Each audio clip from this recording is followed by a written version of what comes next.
Hello everyone and welcome. In this video we're going to be doing circle practice questions starting from 2020. I'm only going to go through some of the most tough questions, I suppose. So let's get started with question number 10 from May June 2020 variant 1. Question number 10 says the coordinates of the points A and B are -1, -2, and 7, 4 respectively. Find the equation of the circle C with which AB is the diameter for. Notice when they say AB is a diameter for something, we're going to have to work with that. So first things first, it's very important that you sketch what they're telling you. So in the case of a circle with the points -1, -2, -1 is right here and -2 could be right there, and then 7, 4, so we can say 1, 2, 3, 4, 5, 6, 7, and then we can go up 4 units approximately here, and this would be a huge circle, but let's say this is the circle we're working with. Okay, almost. Anyway, the circle here is going to have a diameter which is going to be passing through both these 2 points, and the center is supposed to be the midpoint of the diameter, as we know. And so given the fact that the center is the midpoint, if we know these 2 points, to find the center is just to find the midpoint. And we know to find the equation of the circle, we need 2 things, the center and the radius. The radius can be found pretty simply. So let's first start by finding the center being the midpoint, as we mentioned, is supposed to be found by x1 plus x2 divided by 2, y1 plus y2 divided by 2, which then is just like saying -1 plus 7 divided by 2, and then -2 plus 4 divided by 2, which is obviously just 3 and 1. To find the radius, it's just to find the distance between any one of these 2 points and the center, which I'm going to pretend to find the point between the distance between B and the center, which is just like saying the square root. Oh, okay, the square root of x2 minus x1, and the whole thing is squared, y2 minus y1, the whole thing is squared. That must equal to the square root of, instead, x, we're going to start with the x1 being 7, and minus the center is x, 3, 4 minus 1 squared is going to equal to which is going to equal to 5. And so we know the equation of any circle is just x minus a, the whole thing is squared, y minus b is squared, which is equal to radius squared. Now a and b represent the points of the center. So if the center is AB, then in this case a is 3 and b is 1. And so here instead I'm just going to say x minus 3, y minus 1, and the whole thing equals to the radius squared, which is just like saying 5 squared, or 25. So this is the equation of the circle. Okay, this is part I. Now part A. Let's see part B. He says find the equation of the tangent to the circle to circle C at the point B. So at the point B, we're supposed to draw a tangent, something like this. Right, and we want to find the gradient of the tangent. Now we already know that the radius and the tangent are supposed to form 90 degrees. Maybe not this radius. No, actually, it says specifically this radius. So anyway, the radius is going to form a 90-degree angle with the tangent, meaning if I know the gradient of this radius, then I can just get the m minus 1 over m, or the opposite reciprocal, which is going to be the gradient of the tangent. We also need a point, and we already have a point B. So let me just remind you, in order to find an equation of a line, we need 2 things. We need the gradient, m, and we need a point in order to find C, which is the constant. So if we have a way to find the gradient, that is being a shortcut, fantastic, we should use that. And in this case, the shortcut is just to use the opposite reciprocal, which is because 2 things perpendicular, we know that any 2 perpendicular lines, they're supposed to multiply to give me each other, to give me -1. And so if I have a gradient of a perpendicular line being, let's say, 2 in this case, for example, then I know that the m of the tangent is going to be -1 over 2. Anyway, let's start with this example. So let's see what is the gradient of this radius. The gradient is going to be y2 minus y1 over x2 minus x1, which is just like saying, in this case, so B is going to be 7, 4, and the center, as we mentioned, is 3, 1. So let me just write these down right here. So in this case, 4 minus 1 divided by 7 minus 3, which is just like saying, I think that's going to be 3 out of 4. Then m perpendicular to it is going to be -4 over 3. That's the gradient of the tangent. And so y will equal to -4 over 3 x plus c. To find c, we need a point, and we already have one point which the tangent passes through. This point, obviously it's just the perpendicular line or the radius that passes through, but this point we know the tangent passes through as well, because we can see it's right here. And then we could just substitute it in here. So instead of y, we can say 4 minus 4 times 7 divided by 3 plus c, and in this case c will equal to 40 over 3. So y will equal to minus 4 over 3x plus 40 over 3. Now for letter C, he says, find the equation of a circle, which is the reflection of the circle C and the line T. So again, T being the tangent that we just found the equation to.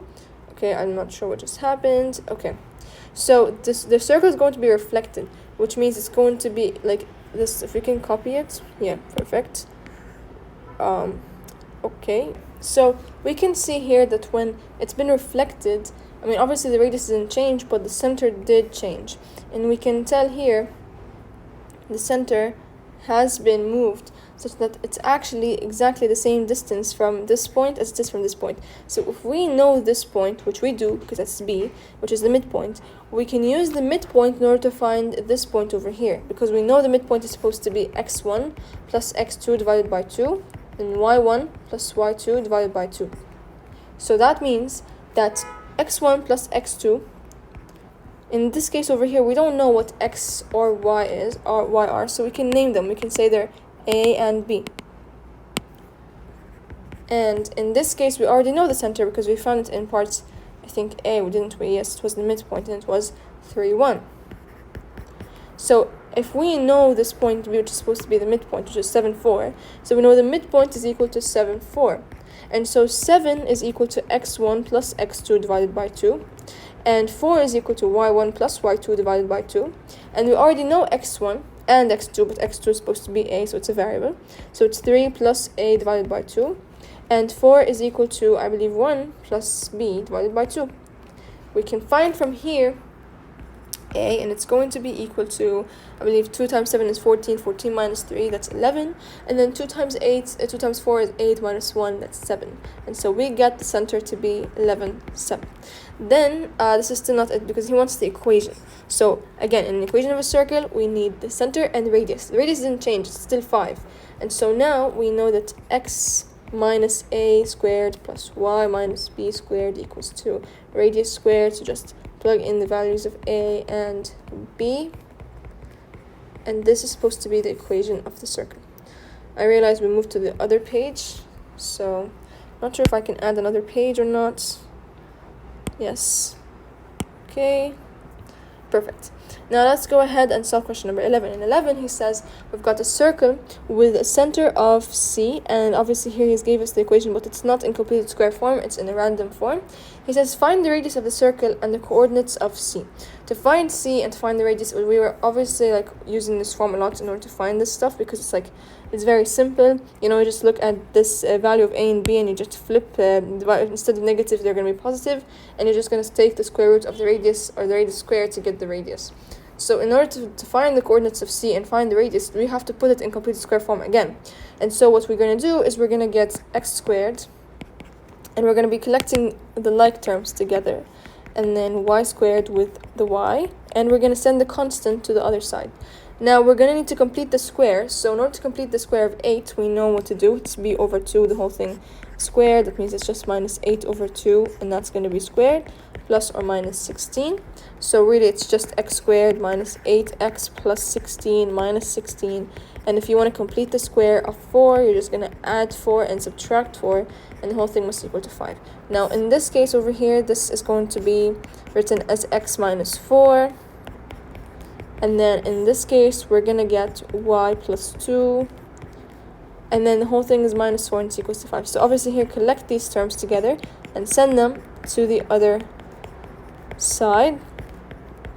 And that must equal to 25. So the radius, we know the radius squared is equal to 25. That means the radius is equal to 5. And we know the center is going to be 4, negative 2. Fantastic. Now let's look at question number 11, letter C. Wait, what is letter B? Weird, isn't it? Okay, question in letter B, let me first write it down for you. It actually says the point P, which is 1, 2, lies on the circle show that the equation of the tangent to the circle is at P is 4y equals to 3x plus 5. So the equation of the tangent, we need to find the equation of the tangent, show that it's equal to 4y is equal to 3x plus 5. So let's first sketch out the circle that we found. We understood that the center was supposed to be at 4 minus 2. So 4 minus 2, let's say this is 4 and this is minus 2. This is supposed to be the point then. And the radius was equal to 5. So we're just going to be, right here somewhere. Fantastic. And then we're going to need to find the equation of the tangent to the point 1, 2. So if this is 1, and we're going to go up until 2, so the tangent is going to be somewhere right here. Right, and now we're supposed to find the equation of the tangent, and as we mentioned, in order to find the equation of the tangent, you need two things.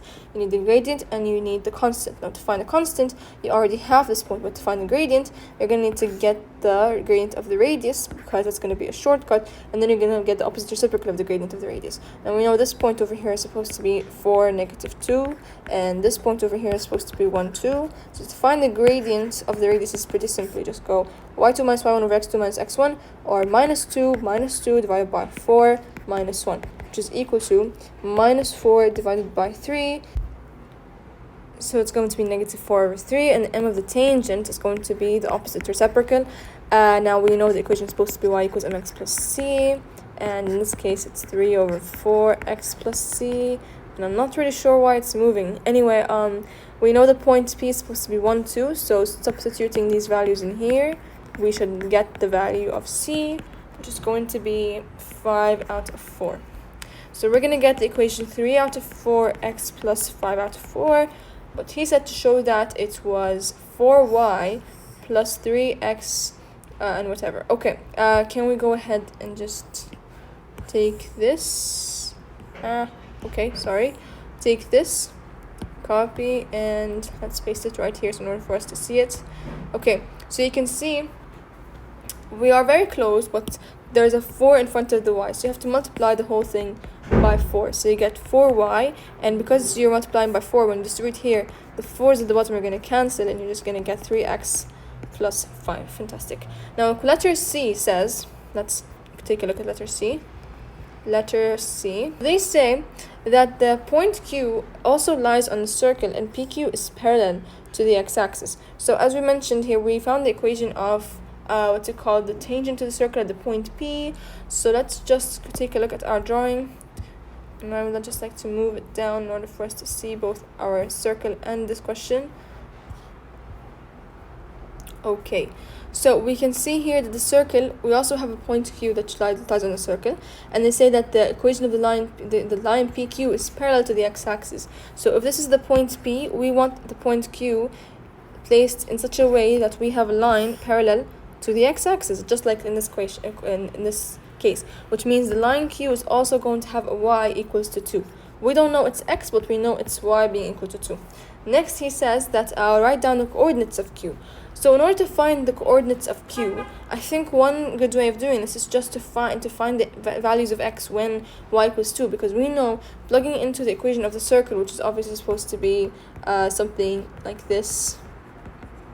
I think we already found the equation of circle in the previous part, but anyway, if we plugged in the value of x and we already know I and b, we're going to get a quadratic equation in terms of y, which means we're going to have, in terms of x, we're going to have two solutions, obviously, because in a quadratic equation we're supposed to have two solutions. The two solutions are going to include, obviously, the values of x when the y is equal to 2, which are supposed to be 1, and the x for Q. So let's go ahead and do this. Now, coming back to the equation of our circle, which is right over here, if we said that y, so this is a part of the other question, okay, y was equal to 2. 2 plus 2 is 4. 4 squared is 16. And so x minus 4, the whole thing is squared, plus 16. We can just send 16 directly to the other side. So 25 minus 16, I believe, is supposed to be 3. So, no, that's not 3. Obviously, it's not 3. I think it's 9. Yes, that's 9. Alright, now you want to take the square root on either side. So the square root of 9, but don't forget your plus and minus. And you're going to get x minus 4 being equal to plus or minus 3. So we have two equations in this case. Either x minus 4 equals to 3, or x minus 4 equals to minus 3. And thus x minus x being equal to 7, or x being equal to 1, which we already know this. 1 and 2 is supposed to be at the point P, but 7 and 2 is supposed to be at the point Q. So fantastic, we found the coordinates of the point Q, 7, 2. So let's write this down right here. And next he says to the tangents to the circle at the points P and Q meet at T, the point T. So let's put this on our drawing. If we draw a tangent right here to the point Q, something like this. Okay, it's supposed to be meeting at the point, he called it, I think, T. Yes, and he wants you to find the coordinates of the point T. Notice the shape that this formed right over here is not a square, is not a rhombus, it's a kite. And we know in a kite, what the diagonals are going to do, the long diagonal is going to be bisecting the shorter diagonals. And so if we know both y's here are 2, actually it's going to have like a different y, but if we know the x here is 1 and the x here is 7, then the x is going to be the midpoint of 7 and 1, which is just like saying 4. And so the x value here is 4, which we know is supposed to be where the center is at, and that's pretty accurate to where I drew the diagonal, as you can see. So the center is supposed to be at 4, which is fantastic, but then we want to know what is the value of y. So to find the value of y, what we must do is think about the equations of the two lines, because I believe the point of intersection between the two lines T, P, and TQ is supposed to be where obviously T is going to lie. Right, we already know the value of x, but we just need the value of y. So if we get the equation of one of these lines, whether it's T, P, or TQ, and substitute the value of x, we're supposed to get the value of y, which is supposed to be corresponding to the value of y at T. We can substitute in the value of x being 4 to find the value of y, which is corresponding to the value of y at T. 4y being equal to 3 times 4, that's 12. 12 plus 5 is 17. 4y is equal to 17. Y will equal to 17 out of 4. Okay, and so the point over here is going to be 4 and 17 out of 4. Question number 9. A circle has a center at the points B, 5, 1, and the point A lies on the circle. This equation of the circle, what's the equation of the circle? So obviously if this is the center, we need just to find the radius, and really it's supposed to be the distance between any point and the center. So minus 1 minus 5 squared minus 1 squared, and so you're going to get 6 squared plus 3 squared, and the radical is going to be 3 root 5. So now writing down the equation, x minus the center is going to be 5, y minus 1 squared is equal to 45. Then he says point C is such that AC is the diameter of the circle. As we know, if AC is the diameter, then if we have A and we have the point C, to get the center, we would use the midpoint. Now he said point D has these coordinates, and show that DC is a tangent to the circle. Okay, so to show that DC is a tangent to the circle, now we don't really have C, but we do have A, and we do have the center. So if we want to find point C, we would require to use the midpoint formula. As we mentioned, if you have a circle and you have the diameter, the 2 points are going to be, the point center is going to be the midpoint of the 2 points that form the diameter. So in this case, the center, 5, 1, is going to be the result of minus 1 plus x divided by 2, and then minus 2 plus y divided by 2. So then we could just get the first part and find x. And so from here, x is going to equal to 11, and from there, y is going to be equal to 5. No, I think it's 3, right? Yes. No, it's 4. Yes, it's actually 4. So it's 11, 4. That's the point C. Now we need to find DC, and we want to show that DC is a tangent to the circle. So first let's sketch the circle. How about that? We're going to have a circle which has a center of 5, 1. So let's say this is 5, and we're just going to rise up 1 unit. And then we're going to have a radius of what's it called? What's the radius supposed to be again? It's 3 root 5, which is also 6.7, something like this type of, situation. So it's going to be a really huge circle. Okay, and we also want it to have to have a point A lying on it. So A is going to be at negative 1, 2, negative 2. So I think we're going to need to make it even bigger. Fat circle. Okay, so now we have minus 1 let's say it's right here, and then let's pretend that -2 is right there, so it's like almost right there. So that's the point A. And then the point B is going to be at 5, 1. We've already sketched that. The point C we found to be 11, 4. So saying this is 11, and then saying this is 4, for example, right here. Okay, I'm not sure if this is 4 or not, but anyway, we could just simply say this is supposed to be the point C. Now we know here is the diameter, so obviously B should be a little up, but anyway, it doesn't matter. What's it called? We want to draw a tangent from the point D, which is at 5, 16. So x equals 5, the same point as the center, as you can see. So it's right above the center. And then we go all the way up until D. So we want a tangent from D to C. Okay, very inaccurate, but you get the gist of it. So we want a tangent, and to show that anything is a tangent, then that means that it's going to be at 90 degrees to the radius. So to prove that it's a right angle to the radius is just to get the gradient of the radius, and then make sure that the two gradients multiply to give me -1. That's how to prove it. So if I have the gradient of the radius, which I can pretty easily find given I have points B and C, that's just y2 minus y1 over x2 minus x1. Or in this case, it's going to be 4 minus 5 divided by 11. No, 4 minus 1. Minus 1 divided by 11 minus 5. Which is just like saying 3 over 6 or 1/2. Now let's find m of DC. It's actually going to be 16 minus 4 divided by 5 minus 11, which is just like saying -2, I believe, because it's going to be 6 at the bottom here and 12 at the top. So it's -2, and you can see the two gradients multiplied to give me -1, and therefore the two lines are perpendicular.